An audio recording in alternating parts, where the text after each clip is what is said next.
चलिए एक बार फिर बात करते हैं क्लास 9th के बच्चों से। क्लास 9th में हमारा चैप्टर चल रहा था सर्किल्स, और सर्किल्स के हमने आपको सारे फार्मूला, डेफिनेशन सब कुछ बता दिया गया है, इसलिए डायरेक्ट हमने इसमें क्वेश्चन लिया है।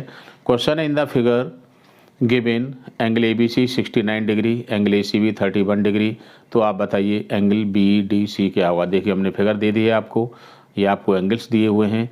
आप ये भी जानते हो कि किसी भी ट्रायंगल के इंटीरियर एंगल का सम 180 डिग्री होता है, तो angle A B C plus angle A C B plus angle B A C 180 degree हो गया।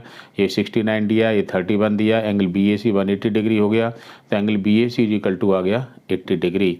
तो एंगल बी डी सी और बी ए सी सेम कोड पर सेम सेगमेंट में है, इसलिए आंसर हो गया 80 डिग्री। फिगर में देख लीजिएगा, आपको सब कुछ बता दिए फॉर्मूला सारे। इसी क्रम में एक क्वेश्चन और लिया है। In figure AB is the diameter of the circle, CD is a chord equal to the radius of the circle. AC and BD when extended intersect at E, prove that angle AEB 60 degree. तो देखिए इसका हमने आपको diagram दिया है, इसमें AB आपको diameter दिया है, तो O इसका सेंटर हो गया, CD chord इक्वल टू है रेडियस, तो COD ये एक इक्विलेटरल ट्रायंगल हो गया। और इक्विलेटरल ट्रायंगल में आपको किसी भी ट्रायंगल में आपको ये भी पता है कि इंटीरियर एंगल का सम 180 डिग्री होता है। तो जब ये इक्विलेटरल ट्रायंगल है तो इक्विलेटरल ट्रायंगल में ईच एंगल 60 डिग्री का होता है, आप लोग जानते ही हो।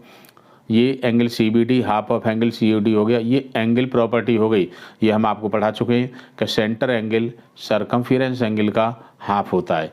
तो ये एंगल देखिएगा, एंगल CBD ये सरकमफेरेंस का एंगल है, और एंगल COD ये सेंटर एंगल है, तो सेंटर एंगल का ये हाफ होता है, तो ये हो गया 30 डिग्री। एंगल ACB 90 डिग्री, ये भी आपको बता दिया, हाफ सर्कल में बना हुआ कोई भी एंगल कहीं पर 90 डिग्री का होता है। तो एंगल BCE कितना हुआ 180 minus angle ACB, 180 minus 90 equal to 90 degree हो गया। एंगल CEB 180, ये एंगल सम प्रॉपर्टी है कि किसी भी ट्रायंगल के तीनों एंगल का सम 180 डिग्री होता है। तो जब हमको एंगल BCEB निकालना है तो 180 में से angle BCE and angle CBE minus कर दीजिएगा, हमने लिखा भी है एंगल सम ट्रायंगल प्रॉपर्टी। तो एंगल CEB आ गया 180 माइनस 90 माइनस 30, तो ये हो गया 120, 180 में से 120 माइनस कीजिएगा 60 डिग्री आ गया।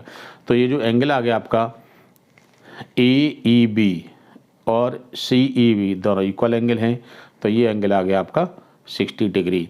तो इस तरह से सर्कल के आप क्वेश्चन खुद भी कर सकते हो, आपको सारी angle property, triangle property, circle के फॉर्मूला सब कुछ बता दिया गया है। तो हम और भी आपको सर्कल के क्वेश्चंस देंगे, लेकिन आप भी तो क्वेश्चंस तैयार कीजिएगा। कहीं भी आपको प्रॉब्लम आती है व्हाट्सएप पर हमें क्वेश्चन भेजिएगा, हम आपको उसका सॉल्यूशन देंगे। और जिन बच्चों ने अभी चैनल को सब्सक्राइब नहीं किया है वो सब्सक्राइब करें, लाइक करें, शेयर करें, जिससे एक इम्पोर्टेंट क्वेश्चन आप तक पहुंचते रहें।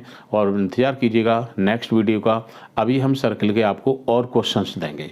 Okay, bye.